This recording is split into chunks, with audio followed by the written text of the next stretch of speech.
9월 5일 목요일 새벽입니다. 오늘 같이 기도하실 말씀은 요한복음 2장 1절에서 12절까지입니다. 그 중에 11절입니다. 예수께서 이 첫 표적을 갈릴리 가나에서 행하여 그의 영광을 나타내심에 제자들이 그를 믿으니라. 아멘. 오늘 말씀은 요한복음에서 첫 번째로 등장하는 표적에 대한 말씀이죠. 표적은 마태, 마가, 누가 다른 복음서에서 기사다, 이적이다, 기적이다 이렇게 했던 것과 달리 요한복음에서 독특한 표현이죠. 표적은 사인이라 할 수 있습니다.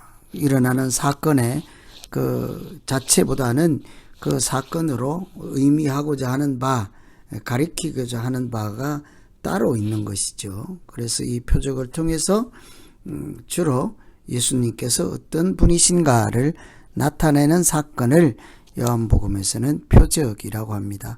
첫 번째로 잔치집에 물로 포도주를 만드는 첫 번째 표적을 통해 예수님이 어떤 분인지를 소개하고 있을까요? 우선은 떨어진 기쁨을 채우시는 분이다 라는 거죠. 3절에 보시면 포도주가 떨어진지라 예수의 어머니가 예수에게 이르되 저들에게 포도주가 없다 하니, 잔치집에 포도주가 떨어졌습니다. 사실은 있을 수 없는 일이고 난리가 난 거죠.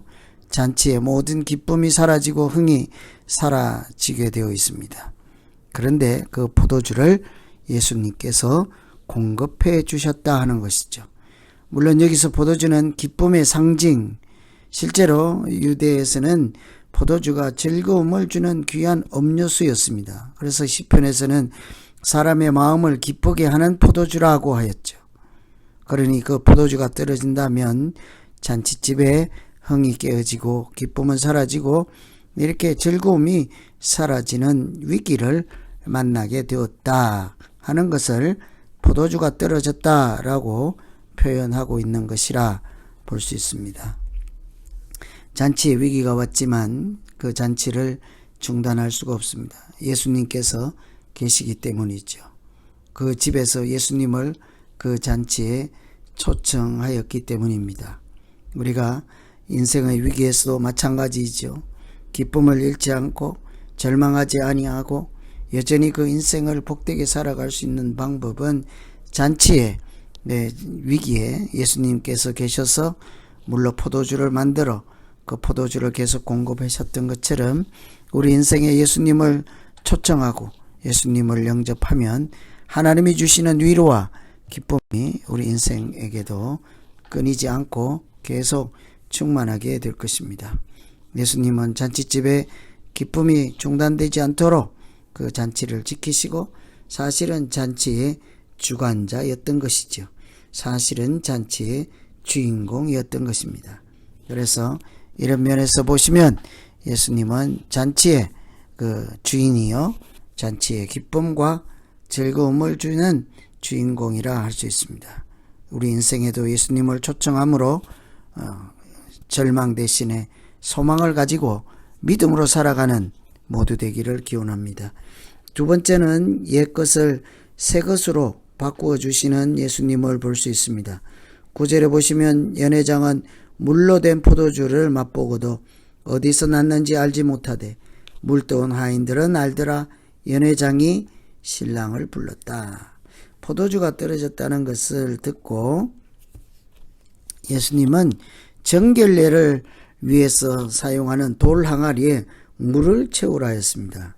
물은 유대인의 결례에 사용하는 물이죠. 그들의 실제 옛생활과 관련된 그런 물입니다. 정결례에 사용되는 물로 손이나 발을 씻고 이렇게 그릇을 세척하면 그들은 마음도 깨끗해진다라고 생각을 했던 것이죠. 그래서 손을 씻는 것, 발을 씻는 것은 단순히 손, 발, 청결의 문제가 아니라 그들의 마음을 깨끗하게 하는 상징적인 행위라 할 수 있는 것이죠. 그런데 아무리 정결례를 통해서 손과 발을, 얼굴을, 몸을 씻는다 할지라도 그들의 모든 죄까지 해결되는 것은 아니었습니다. 그런데 이제 예수님은 그들에게 잔치의 흥을 끊어지지 않도록 이렇게 포도주를 주셨지만, 사실은 그 포도주를 통해서 예수님은 새로운 시대, 구원의 시대를 열어가신다 하는 것을 상징적으로 보여주는 것이라 할 수 있습니다. 이제 물과 피를 흘리시는 십자가를 통해 앞으로 구원의 잔치를 베풀게 되실 분이라 하는 것을 이 포도주 사건으로 표적으로 미리 일러주는 말씀이라 하겠죠. 하나님은 구원 잔치의 주인공이십니다. 생명의 잔치의 주인공이지 않습니까?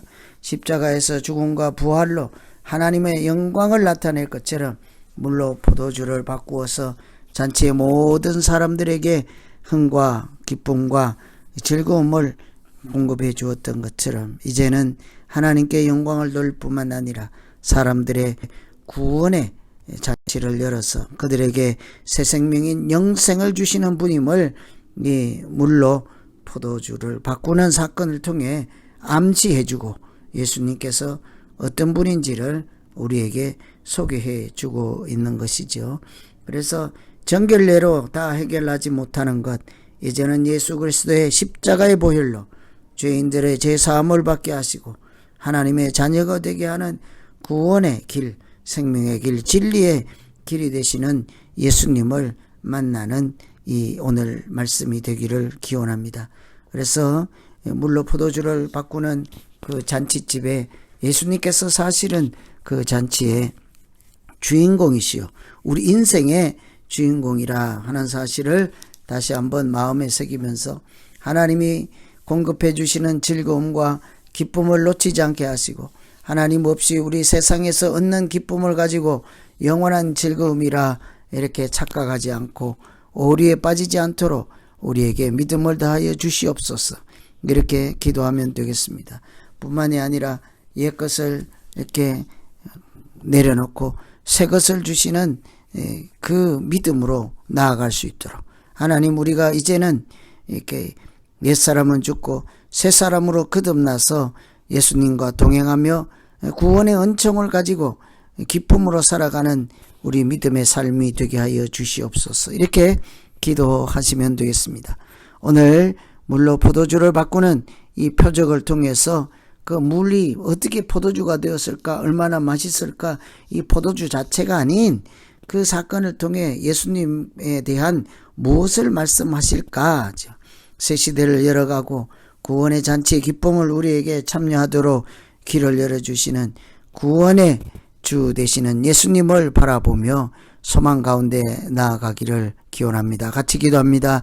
하나님 아버지, 오늘 물로 포도주를 바꾸시는 예수님을 보며 우리의 인생 가운데서 구원의 잔치를 베푸시는 그리스도이심을 우리가 믿음으로 고백하게 하시고, 우리가 예수님을 외면하지 않고 옛것을 버리고 새것을 영접하여 새 사람으로 살아가는 은혜가 넘치게 하여 주시옵소서. 물과 피를 흘리시는 십자가의 사건으로 정결 예식을 통해서도 해결할 수 없는 근원적인 우리의 죄와 우리를 이렇게 용서하심으로 은혜의 보좌 앞으로 나아갈 수 있게 하시고, 하나님을 아버지라 부를 수 있게 하신 그 크신 하나님의 사랑을 기억하며 오늘도 복되게 살아가는 날 되게 하여 주시옵소서. 날씨가 더운데도 우리가 여전히 믿음으로 살아가는 일에 소홀하지 않게 하여 주시고 중단하지 않게 하여 주시고, 이렇게 늘 마음에 천국에 대한 소망을 가지고 오늘도 더운 중에도 참으로